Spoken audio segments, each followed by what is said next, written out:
Welcome back, everyone, to another live stream and another episode of the weekly update from Coffee and Metal with a very sexy setup for you. Showing off things that I compulsively bought off the internet. But let's get right to it. Enough about me and my bad habits. Let's get right through it. Dragonforce, the legendary drummer from Dragonforce, he's gonna have to step down from this current tour. They're touring the US right now and he's gonna have to step down. He's gonna be replaced by another, by Achilles Priester from Angra. And they also play with Wasp, but yes, he's gonna have to step down from this tour because he has this disease. They announced it earlier this week on their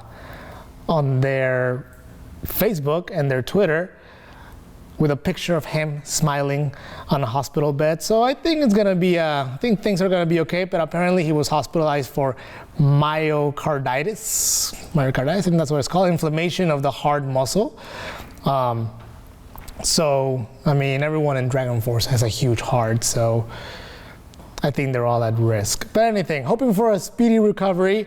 So send your good wishes to Dragonforce, send them a message, so everything turns out all right.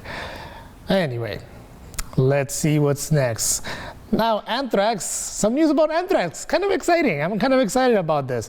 Joey Belladonna is launching his very own Journey tribute band, which I think is pretty freaking awesome because they did an EP of covers, and one of them is Keep On Running by Journey. So it's and it turned out to be one of the most solid covers in that EP. So yeah, Joey Belladonna just announced earlier this week that he's starting this project titled Journey Beyond.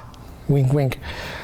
And yeah, he shared it through a social media post, and they're gonna have their first concert pretty soon in LA, it seems. So yeah, pretty excited. I don't think there's anyone better to do a tribute cover band than Joey Belladonna. If you want to get a good idea of what it's gonna sound like, just check out the EP Crawl from Anthrax, and they have a cover of Journey as well as a cover of Rush and AC/DC, among a few others. It's pretty solid. And moving on. So, it's been a while, it's been 10 years now since the death of Ronnie James Dio. We all remember him fondly through his music and not so fondly through that horrible hologram that they did.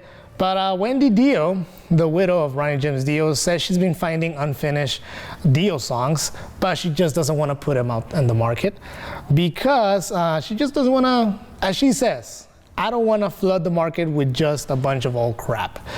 In my opinion, I mean, just give it to us. We like old crap.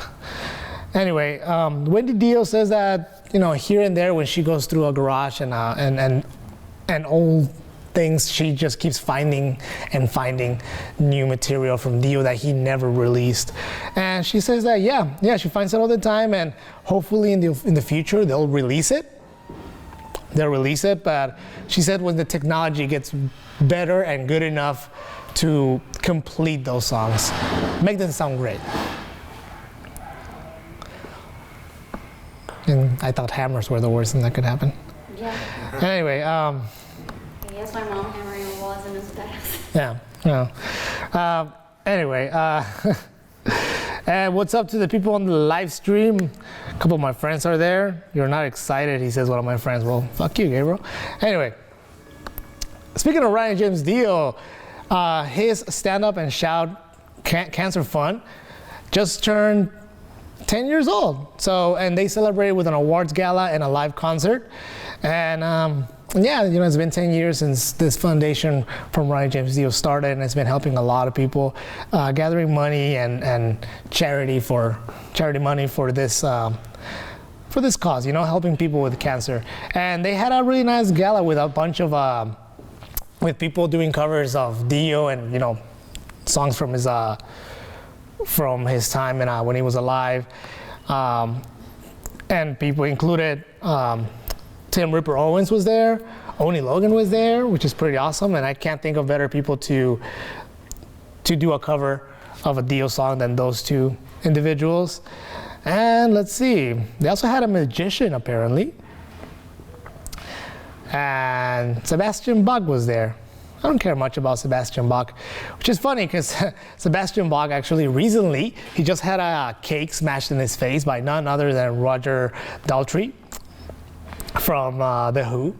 Because apparently it was his birthday and they were playing and in a cruise, and Sebastian Bach just walked in the stage with a cake saying happy birthday, and he just grabbed it and smashed it on Sebastian Bach's face, which is not so bad. Because I don't know, I have a love-hate relationship with Sebastian Bach. I think he's good. I think he's a great singer. So he seems like a really nice guy, but sometimes he can be kind of a jerk. Anyway, let's move on a little closer to San Diego, but still keeping it with the big scene. As I Lay Dying just announced a tour for 2020 this spring along with Whitechapel, which is pretty interesting because it's going to start on May 20th in Arizona, and it's going to end in Riverside June 20th. So, you know, this band a while ago wasn't under everyone's radar because of what happened recently. In May 2014, the singer, Tim Lambesis, he was sentenced to 6 years in jail after pleading guilty for paying a San Diego police officer that was posing as a hitman. He offered him $1,000 to kill his wife. But yeah, he was discharged from a California detention facility and he was transferred to the Division of Adult Parole Operations. And apparently, yes, I Lay Dying is back in business and they're gonna tour, release a new album, and just get back to what they do best. So, pretty sure this tour is gonna be killer. Anyway, so yeah, I remember everyone was talking about that at one point. And apparently everyone and As I Lay Dying is pretty okay with this situation. Obviously, it took a lot of work. It took some getting used to. It took some, backlash, obviously. But it looks like everyone is working well, working through this. And As I Lay Dying is just gonna get back to doing what they do best. And I guess his mistake was, maybe the hitman was not bald with a barcode on the back of his head, and that's why he got arrested. Anyway, now let's move on from big stuff down to our local scene. Anyway, so April 17, we have a rap versus metal show. It's gonna be at Soma. That's very interesting. So let's see some of the details about this show. It's gonna be on April 17. It's a Friday, so that's good. And we have A Fractured Thought, Alexander the Great, Beyond My Afterlife, Alternate Era, Flav, and Disruptant. So I don't know which ones are the rap and which ones are the metal ones. They actually sound very interchangeable. But it sounds like an interesting concept. It's been done before here in San Diego a couple of times. And yeah, it's nothing new, but it's still very interesting. So April 17 is gonna be $10 at Soma. Don't miss it if you're into that kind of stuff. And moving on from one weird event to another one even weirder, we have True Noisecore versus True Metal at the Till 2 Club on March 21st. It's gonna be an interesting event, $10, 3 out-of-town bands. We have Gene Stealer, grind metal from San Diego. We have Speculum, noise grind from San Diego. Pussy Rot, grindcore from New Orleans, Louisiana. Gravity Grave, I like that. From melodic thrash metal from Mexicali. And we have Silver Fire speed metal from Los Angeles. And last but certainly not least, we have Fisted, barbarian heavy metal from San Diego. I don't know. I feel weird. I feel weird with these bands around San Diego. Why are the weirdest ones with the weirdest names here in San Diego. And you don't see these people around. Anyway, that's gonna be on March 21st, Saturday at 7:30 at the Till 2 Club. So don't miss it. Very unique event. All right, let's keep on going. So Killing Tyranny, it's also gonna be at the Brick by Brick with special guests, Hardship, Hold on. Why do they have to write their names so weird? Let's see. Killing Tyranny along with Hardship, Neck Wrung, and Silence the Prince. It's gonna be on May 21st, $10 for the tickets. And this is a show that we already announced, but there's a quick update. Last week we announced that Corpse Maker and Mortiferum were playing at the Czech Cafe on Sunday, this Sunday actually. So just a quick update.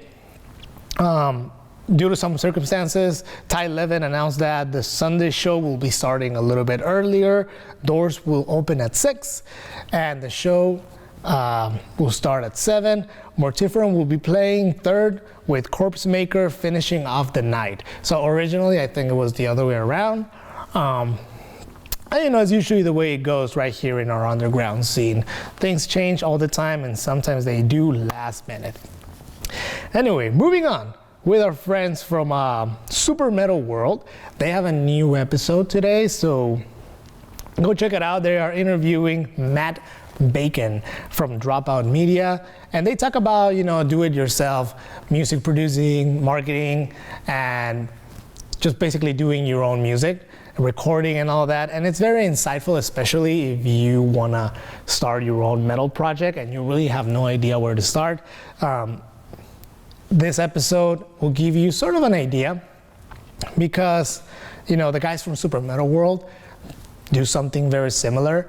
They also started, they do it all by themselves, and so do we. That's why we get along with them so much. And yeah, make sure to check it out. And yeah, they click very well in this interview, so check it out. It's worth it. Also, the guys are gathering bands for their independent metal radio episode. So if you're a band and you want to have your stuff listened to on the Super Metal World podcast, we will leave a link in the description with their information, so you could send them music and you can be heard as well. And also another announcement. This Friday and Saturday is the first round of the Wacken Metal Battle, and we are gonna be there. Coffee and Metal is gonna be there, covering the event, talking to bands, talking to people, just having a good old time, and wishing everyone the best. And something we've done before is we've done care packages for bands that go on tour, you know, because they need it. Hygiene products, toothbrushes, combs, wet wipes, and all the stuff that they need for the road. We've been making those care packages for those bands that come through, or bands that are from San Diego and they're gonna start touring. So for the winner of the entire Wacken Metal Battle, we are gonna award them with one of those care packages so they can take him to Wacken, obviously with our sticker on there. But anyway, and moving on. Last but certainly not least, as always, I would like to give a shout out to True Cold Coffee. Our friends from True Cold Coffee, right now they have a lot of fun things announced. They just announced a new band, 2 new bands for their coffee subscription, because they, if you subscribe to their coffee monthly subscription, you get 2 free CDs. And they just announced the 2 bands that they will be sending with this subscription. So that is exciting. And they also have pre-orders for new coffee scented candles. So make sure you head over there to pre-order yours before they sell out again, because apparently they already sold out. Very exciting. And they also have a new shirt called Brucifer. So make sure to go to True Cold Coffee to check out their stuff. We will link a reference link in the description, so you can go ahead and check it out. And last but not least, I would also like to give a shout out to Options for All Studio that let us record here and gave us the tools that we need to bring you this episode. They are awesome, and we love them here at Coffee and Metal. But anyway, that will do it for me. I will see you on Friday and Saturday on the Vodka Metal Battle. Remember to drink your coffee and keep it metal.